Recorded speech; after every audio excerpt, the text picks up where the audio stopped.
I think we're going live. Yes, we are now live.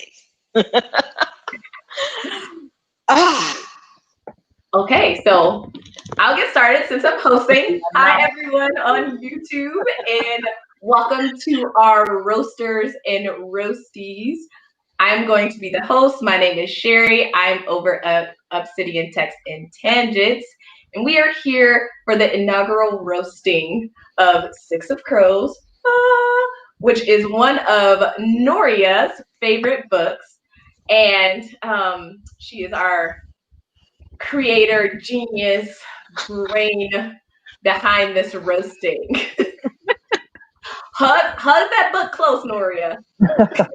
I feel like it's about to get set ablaze. Okay. So first, I'm just gonna go over what our rules are, and then I'm gonna allow our roasters to introduce themselves, and then we'll get started. So we have only two rules, and those are one, no roasting of the booktuber. We are roasting the book, okay? Keep your personal comments to yourself. And two, no roasting of the author and their personal life and whatever else they might be doing. Strictly, again, just roasting the book and their writing abilities, okay? Um, so that's it. Everything else is fair game. And I'm going to allow 30 seconds for all the roasties or the roasters and Noria to introduce themselves, and then we'll get started with the roasting. So first up, we're gonna have Princess. Yeah. Hi. I know I'm probably extremely dark, but it's fine. Don't trip. This melanin is strong. I'm from Castle Library, and I'm Princess, and I'm in a hotel reading all weekend. So, yeah, I'm here. I'm here. All right, and then we'll have Ben. Hi, I'm Ben. I'm from the channel Positive Writer, and I'm excited to be here. I love to roast books, so I'm honored. And then Sarah. Hi, I'm Sarah. My channel name is Novel Serendipity. And yeah, this is going to be nerve-wracking but fun. And we're here to roast Six of Crows. And Noria disappeared on my end. Oh, yeah, mine too. Um, we're having a little bit of a challenge with the internet over where Noria is. And with true perfect timing, Noria, do you want to say anything to our watchers before we get started on the roast? That you will hopefully be here to Okay. hear. Um,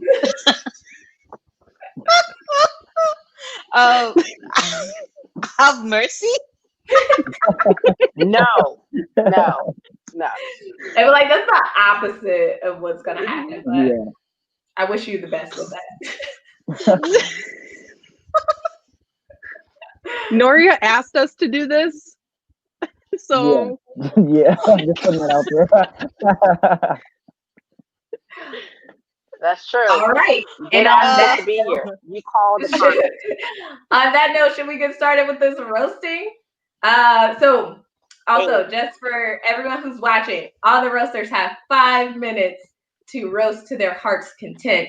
And then at the end, Noria will have a chance to rebuttal, to try to dust the flames off the book, okay?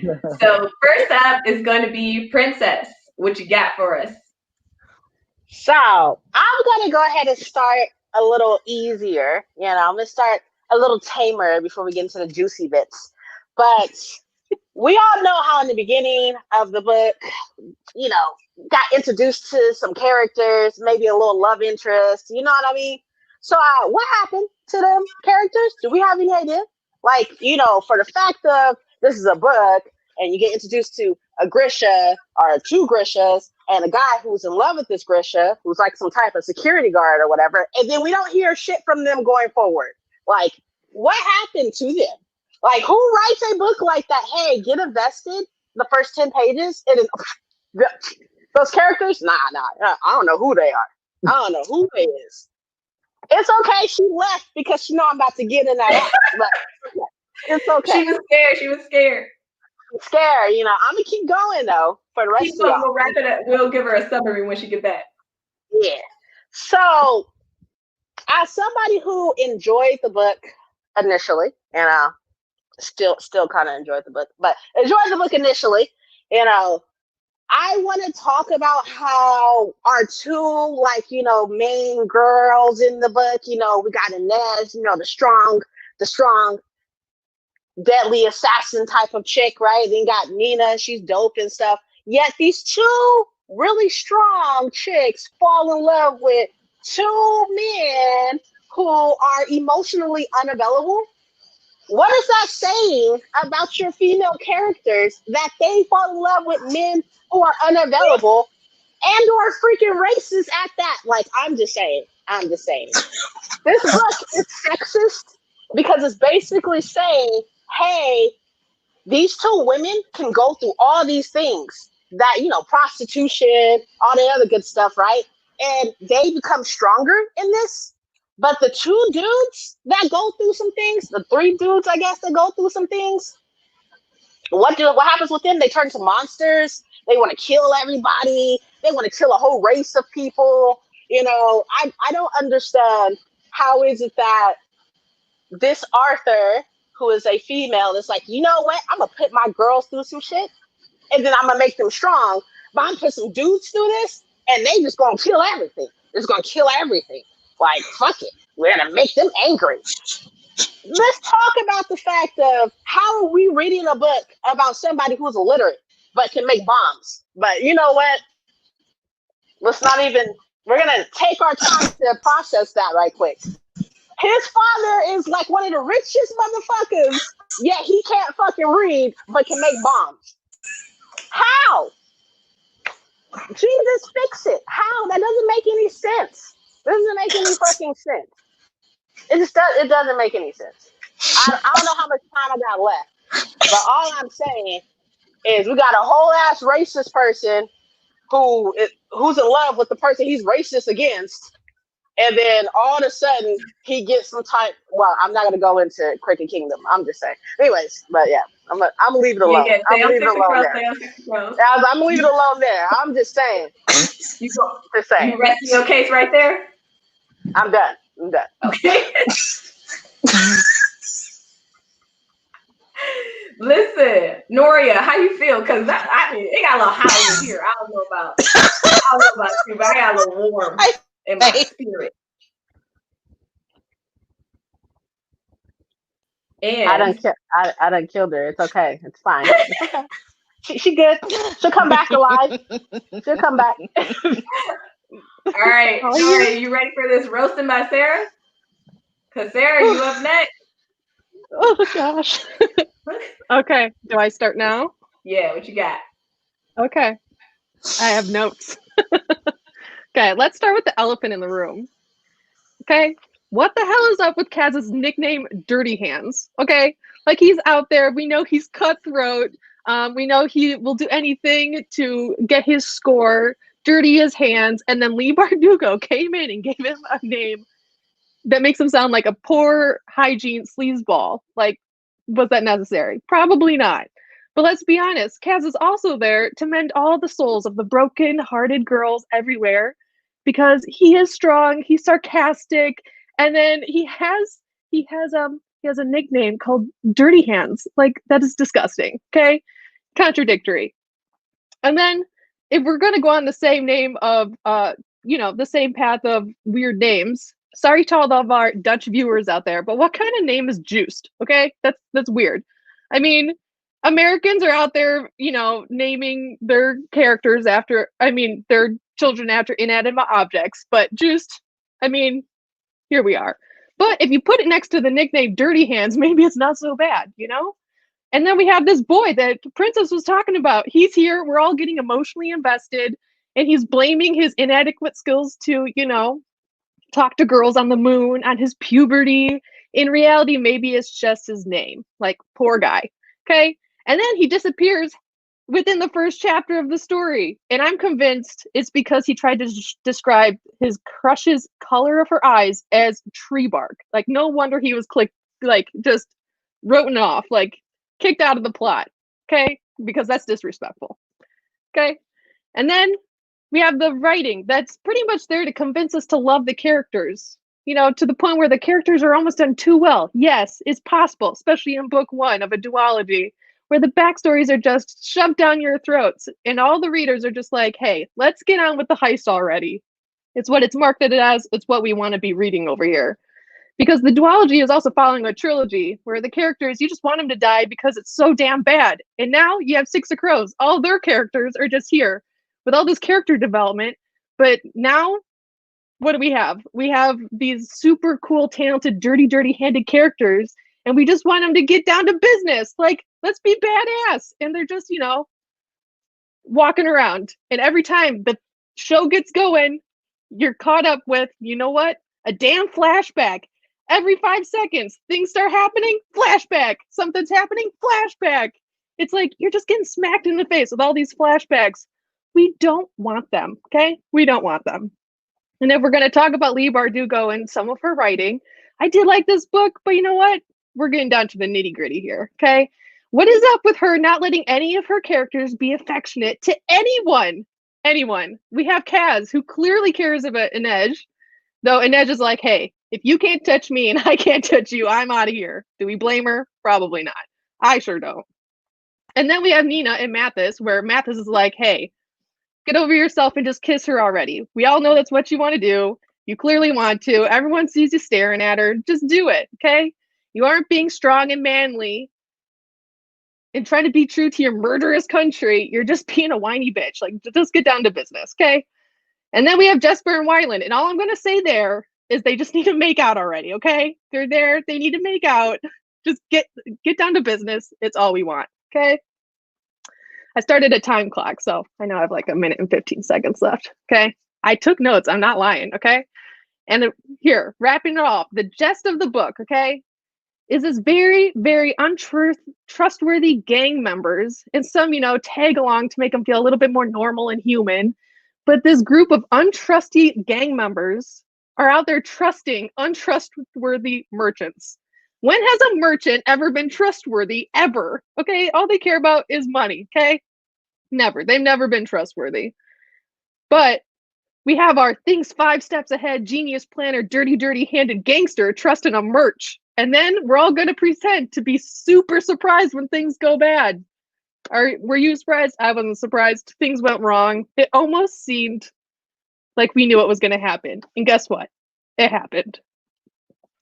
And that, my friends, is me being a tad disappointed about this read, which almost read as an adult or new adult, but then it was full of pimply teenagers. Like, all the characters read to be about 25, and then we find out that they're all like 17 or younger. It seemed weird, okay? It seemed weird. And I just saw a missed opportunity. It should have been written a little bit better for a older age group, but here we are. Flashbacks to the trilogy of my nightmares. I hope Noria caught most of that. I personally really enjoyed the getting smacked in the face with flashback part. Noria, you okay? Did you get slapped off the live stream from the flashbacks? Is that what happened?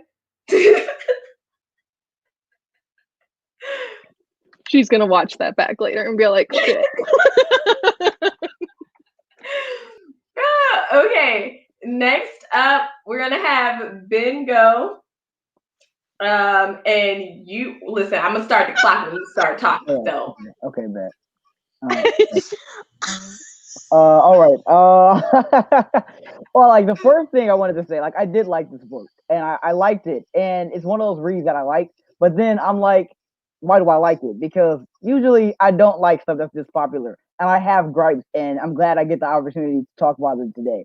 Because wow, okay, the first thing I really was irritated by, because the beginning was very confusing, and I'm like, who are these people? You know, I started to read the book because of the characters I'd heard about and stuff, and then I am starting, and I'm like, who are these people? Like, I'm very confused now. And then it gets into the story, and right away I'm like, you know, I'm excited for Jesper. I'm like, okay, black dude character, you know. And then I find out he's the comic relief, and I'm like, again, like, come on, Lee, like, again, you know what I'm saying? Like, how many characters have been black guys and been also like the comic relief? You know, like, do something different. Like, I was very like not really vibing with that, even though I still like he's still my favorite character. I still was like, and that's like my biggest gripe about the series. But then we have like Cass, and I know people love Cass, and I could not figure out why everybody loved him. Like I hated him just because everybody else did. Everybody else felt differently because he's so hardened. Like, yeah, you know, I'm just so, you know, bad. I just want to kill everybody. Like, forget everybody. Like, he like take somebody's eye out, and I'm like, cool, you know, but like the vulnerability is lacking. You know, I like to see character a little bit tough, but when the character is kind of just tough on just nothing else, like if their only personality trait, and then we know he cares for an edge, and he's like, I can't even touch you. Like, it's just like, Chief, like, give up the act. Like, you know, you want to do this. Like, why are you being fake right now? It's just stupid. And like then we have like I kind of am annoyed because it's kind of giving me like Sarah J. Maas vibes, the way that every single character has a ship, you know, because there are two people for there's a person for everybody in the squad, so everybody has a relationship, and we have to deal with every single one, and they're all being dumb, and it was just like, oh my god, like, wow, like, can you just get together? Like, it was so stupid because we have the problem with Cass, and then we have Matthias, and you know, that's kind of one of my favorite tropes, like when somebody's kind of like, you know, hardened and somebody else is like not, and they kind of come together. But this guy's literally like racist, and he's like,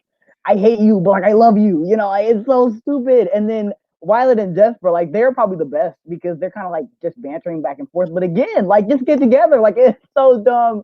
And it did really read like an older novel. Like, the characters seem so like adult, and then they're supposed to be teenagers. So it's like weird disconnect again with my like hate for YA is seeping in because like everything has to be so juvenile. You know, I'm waiting for like the Six of Crows, the heist parts were my favorite parts, and then we get to the book and it's like half second, you know what I'm saying?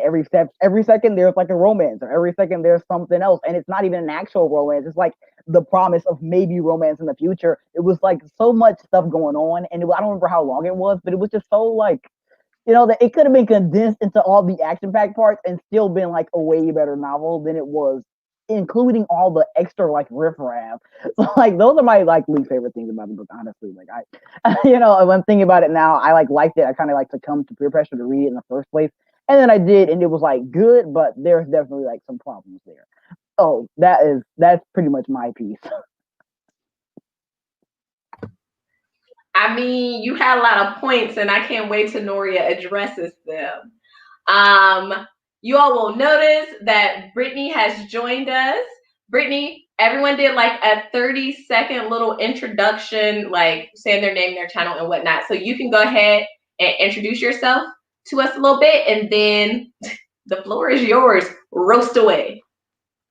Sweet. Yeah, my name's, oh no, Noria disappeared again. She'll be back. She keep getting scared, so it's fine. She'll be back.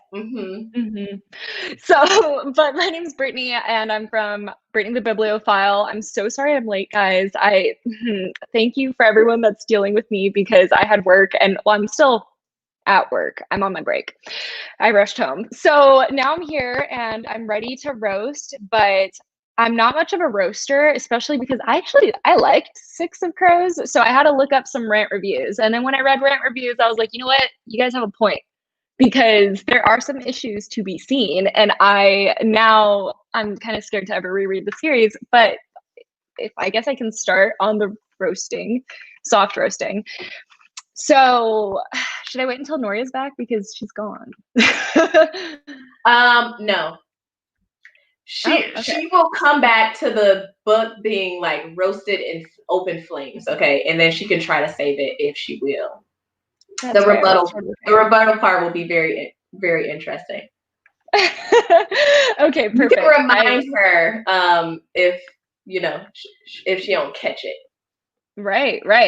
No, so I mean, one of my like bigger points that I wanted to make was one that Princess already touched on.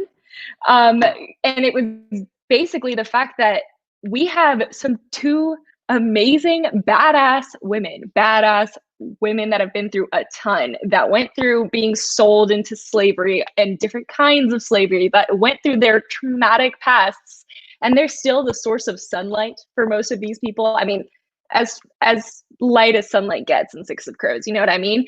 And they are this beautiful source of sunlight. And then you have Kaz Brecker and Matthias, who everyone still thinks deserves rights, and they've been through a little bit of shit, and suddenly they can't take it and they're gonna shut down for life and they're not gonna give anyone any love, and they literally are just as grim as everyone else, and these girls are gonna sit there and save them after everything they've been through. You're gonna tell me that the other two guys are the ones that are supposed to be the leaders of the team? I don't know about that. I feel like there's a little bit of switch in power there.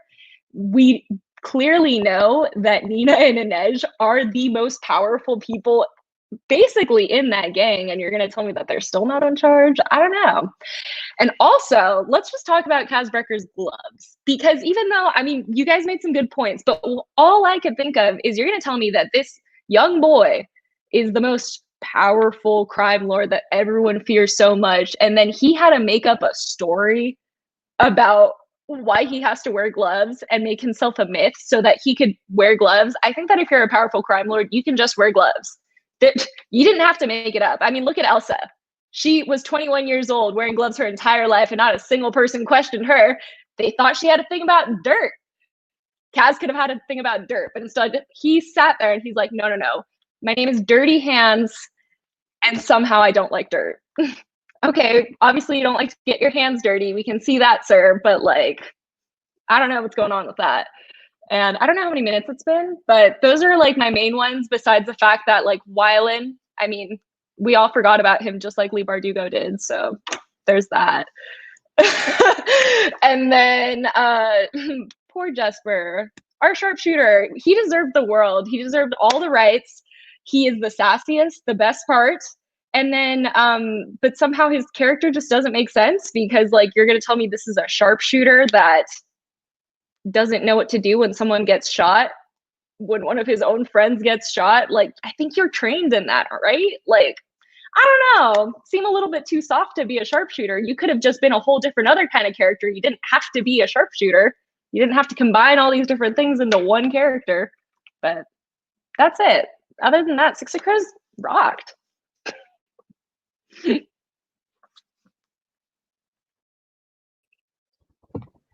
Princess, what you got? What you got to say? I feel like the roast can keep going until Noria gets back. Just BT dubs. I just want to say one thing, because I just thought about it. I was like, y'all remember like kind of like around like the 150 page mark where Matthias was on sleep and was dreaming about like killing Nina, but then he started dreaming about having sex with Nina at the same time? Are we not going to talk about that? Are we not going to talk about that? Yeah, I totally forgot about that until I was like, hold on.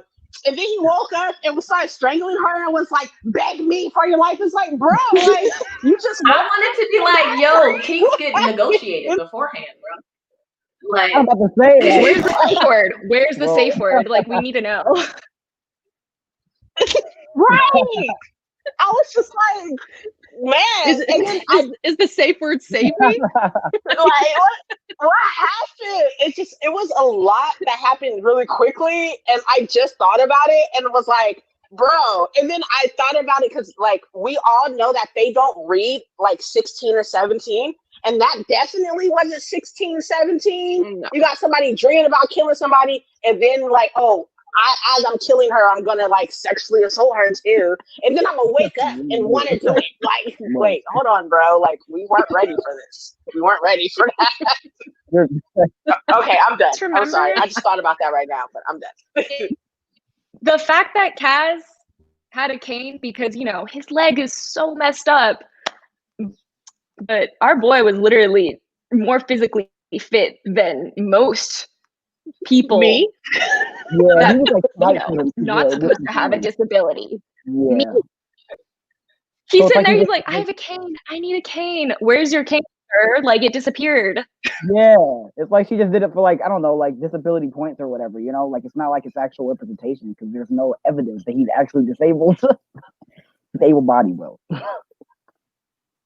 Yeah, V said, we like this for the fashion statement and also to give him a little bit of a grim past. And Kaz said that too. He's like, I'm gonna be dark. I'm gonna have a cane. Yeah.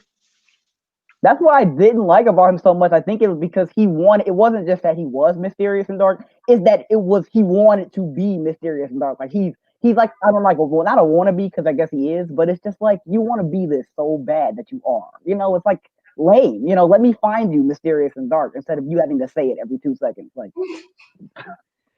yeah, And then we have an we couldn't Oh, forget sorry. how mysterious and dark he was because he reminded us every page. yeah, exactly. Gotta let these And when- hoes know. And when he wasn't reminding us, we had an edge sitting there, the actual mysterious and dark person, being like, Yes, "Oh, he's so exactly. mysterious and dark." Yeah, yeah, exactly. It's, again, yeah.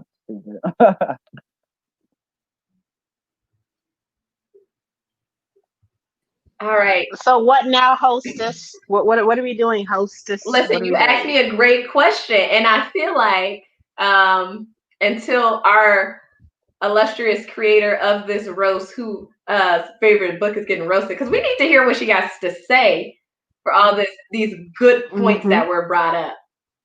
She also went and looked up all of our favorite books, and she said she had ammo. Oh, So whether or not she's gonna use it or not. Oh, wait. So the real question is, are y'all ready for that hot fire? And while we wait for her, why don't y'all tell the people who are watching what your favorite books are? So, Brittany, you want to go first? What was your favorite book? Listen, I'm a Sarah J. Maas stan. I'm used to getting roasted constantly. Yeah, I'm you're used used to to it. it, This is yeah. fine. Anything that she can throw at me, I've heard, I've accepted, and I ignore every day. Yeah. And my book was, I think, like, I mean, it was one of them. I think it was House of Earth and Blood or A Court of Mist and Fury, but I can't remember which one. And then Ben, what'd you have? I had Sorcery of Thorns by Margaret Robinson, which was like one of my favorite fantasy novels of last year and ever. I don't like YA fantasy, so reading that was like a wow, like you know, it was like the best book ever. And I still think so. And I have not seen a lot of people not like it. And when I say that they have not liked it, I'm like offended. Like I always want to clap back. So I'm excited to see what she's gonna say. Sarah, how about you? Mine is a very like no one knows it exists book, but it's Trial by Fire by Josephine Angelini. Usually I'm, shoving that book down people's throats. Though everyone that's read it have given anywhere from a 3 to 5 stars, so I feel like maybe it's not so bad. But those 1-star reviews on Goodreads are definitely out there. And Noria said she probably wouldn't have time to read my favorite book, so I let her know that the 1-star reviews were out there to make it a little bit more, fair game. And then Princess, you? I put We Hunt the Flame, The Beautiful Red Rising, and Air Awakens.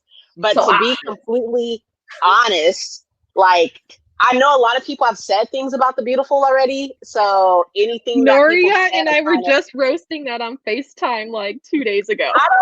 You can't tell me, like, my whole thing about The Beautiful is that it was beautifully written.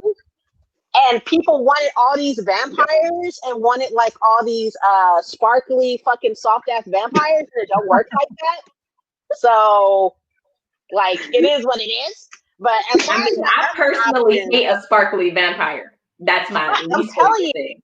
I'm telling you, I know I'm that's here.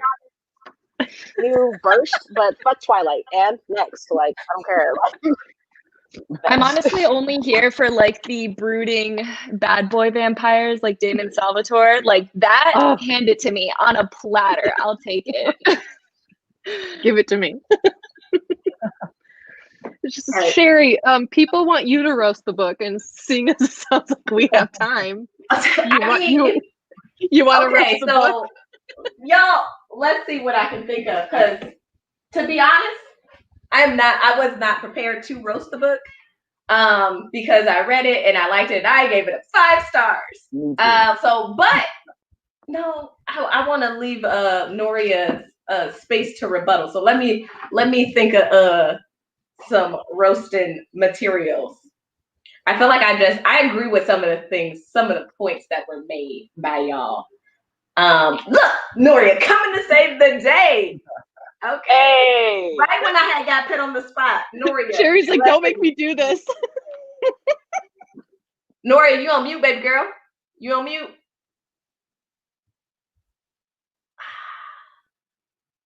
Noria, unmute yourself, please.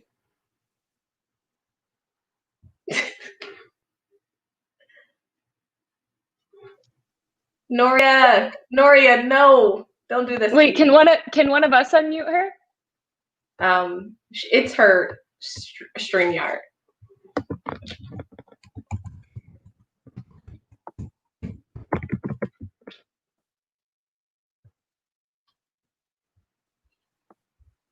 Everybody on YouTube, thanks for sticking in. I hope y'all are well entertained. There we go. Can everybody hear me now? Hey, Noria, we can hear you now. Please say everything you just said from the beginning.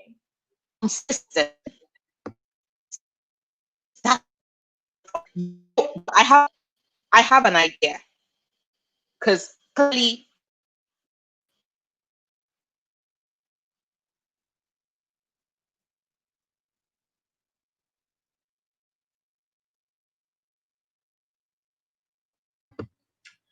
Noria, you are back on mute. I'm not sure if you did that intentionally. because see, here is what I decided. That if the internet was not working, I am FaceTiming Sarah. Do you know what? Fuck that. Sarah, put me on screen because my internet clearly works on 4K. Thank you. Can everybody hear me? Yeah, you're coming through right now.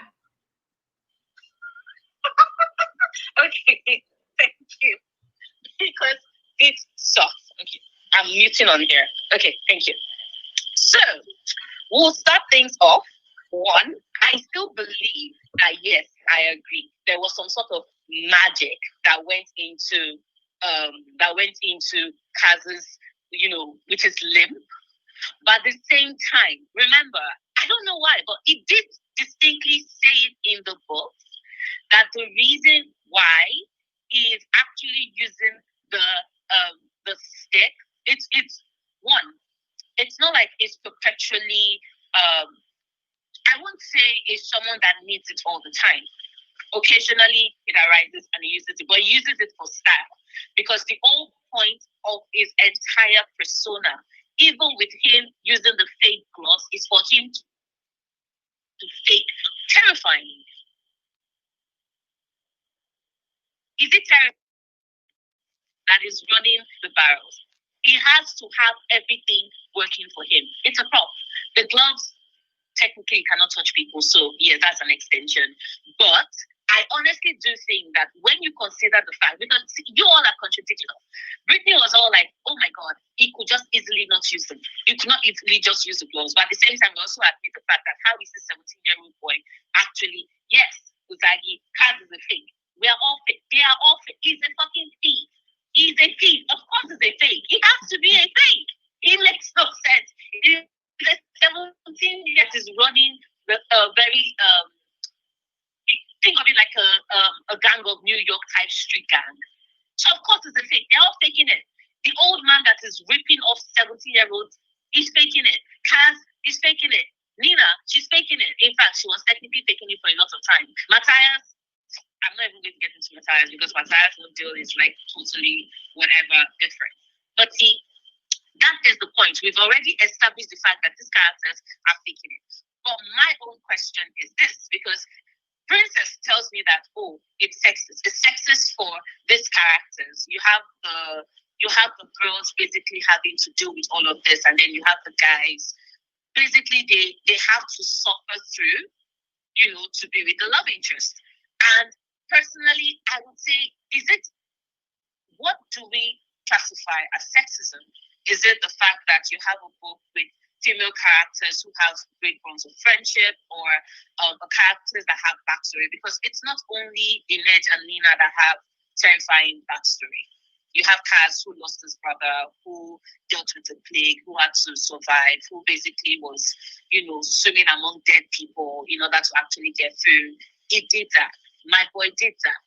Jesper is dealing with a murdered mother, haunting of his own place. He has to deal with that as well. Matthias is Matthias. He's not a fake. I'm sorry. I honestly, sorry, Matthias is Matthias. But that's just basically it.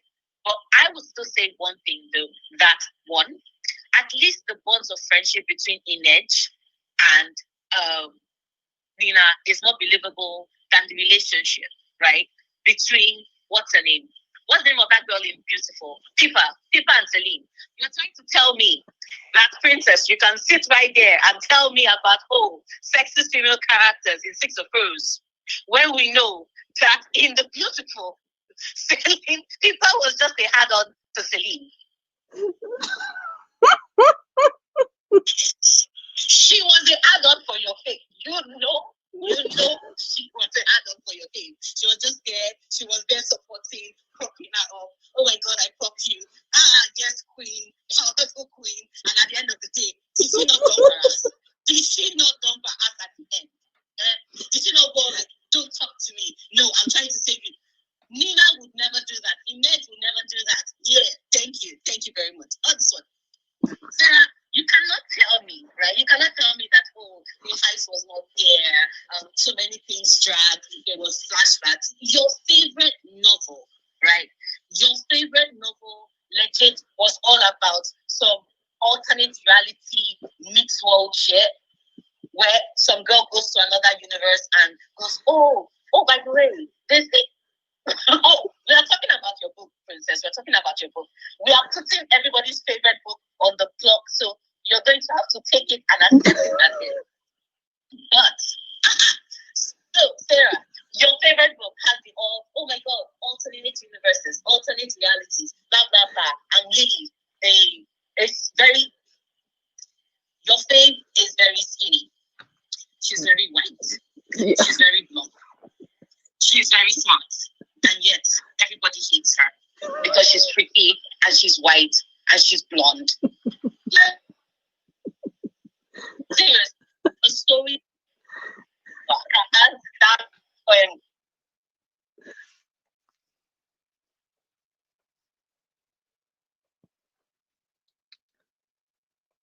Sorry, everyone. It says she has poor connection. Yo, she was on a roll. Dude, it was just getting good. Yes, You said you was ready for that hot fire, but it don't look like you was, cause I saw you over there. Reconnecting. Nah. She got to get fresh. Why did I tell her to go look up 170? You don't, P.S. Princess, you don't get a rebuttal after this, just so you know. You're going to have to hold that in your spirit. Okay, it's there. Yeah, it's in there. That was really nice. I don't even want details to what was the mess of that book.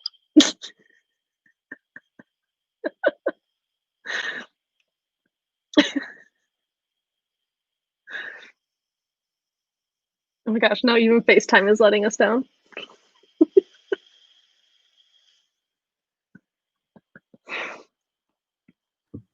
That is fact. I would admit that, yes, Jeffa won't. I don't know. Dang it.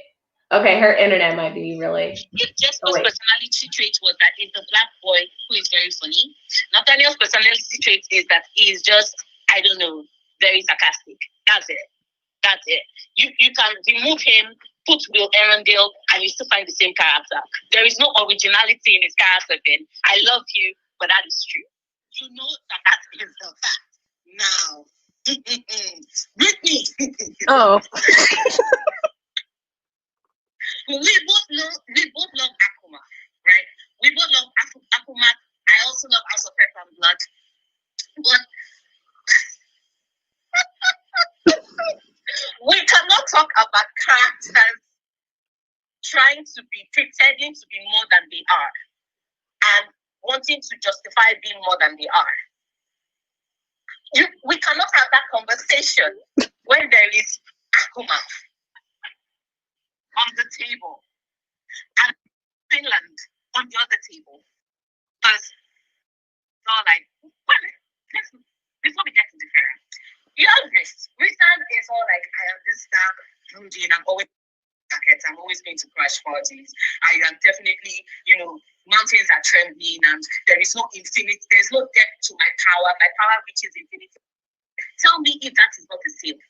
Tell me if that is not just the trying to Google. Google being is trying to pretend to be this larger than life bad person, really mega bad, blah blah blah. It just does not work. And don't get me started on We cannot talk about that when there is a character like Fury in House of Earth and Blood. Because at least, right, we do get instances of Kaz being a badass in Six of Crows. What was the instance we got of Fury being a badass in House of Earth and Blood, other than the fact that she had an helicopter on the ready? How badass is it to have a helicopter? Like, oh, yeah, cool, super cool, dude. Sure, badass. She has a helicopter. That's a badass. They go, oh, Fury, she's so scary. I'm like, yeah. Did she kill anybody? Nope. At least Kaz removed people's eyeballs. Yes, it took off the gloves to do it. So he could at least take off the gloves to get his hands dirty. When did Fury ever do that? Hunt only used his powers twice in this entire book. Twice. And of course, we waited until the very end to be all like, look at Bryce Quinlan. Bryce Quinlan is this, Bryce Quinlan is that. We're all like, Bryce is really badass, but we did not get that until the end. And there is every single character in House of Earth and Blood.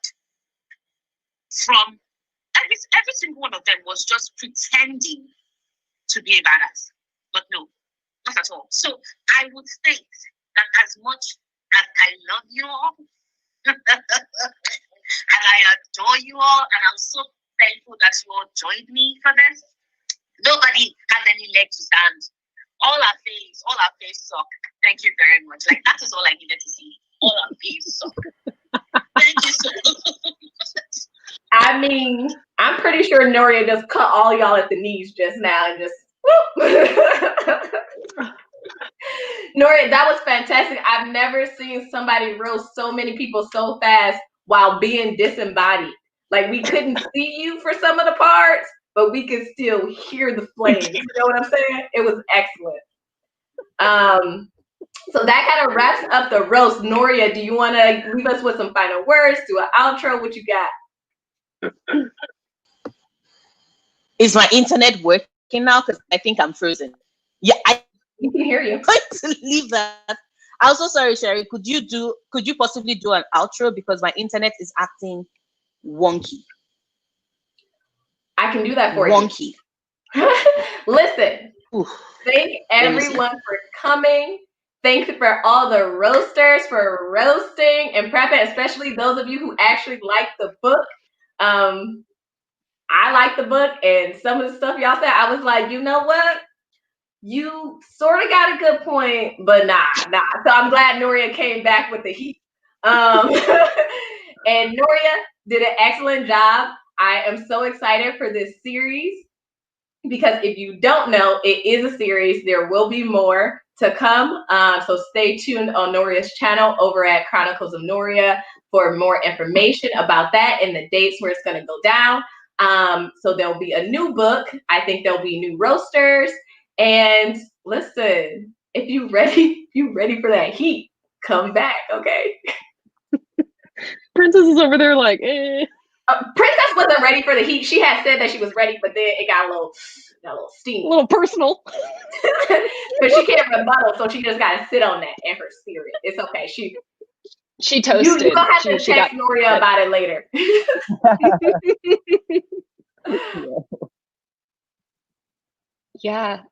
Yeah, no, I mean, she came for our throats. I couldn't hear half of what she said, but I know it was hurting. I know it was on the nose. He was calling everybody out. I heard Reese and Mountain shaking, and then something about Kaz, and I was like, you know what? There's a reason why I thought they were both hot. Imagine you heard everything she said. So I feel like I don't appreciate it. I don't appreciate this shenanigans. I don't appreciate this, but it's all good though. I'm gonna message her. We gonna talk. Debating. All right. And on that note, hopefully Noria has the controls. Breaking your question. Hopefully Noria has the controls to close us out and end the live. But thank you all for joining, and we look forward to next time. All right, bye. Noria, hopefully you're closing us. Just keep waving. Just keep waving. Just keep waving. Smile away. Bye. Bye. Bye, everybody. Just smile and wave, boys. Now we're-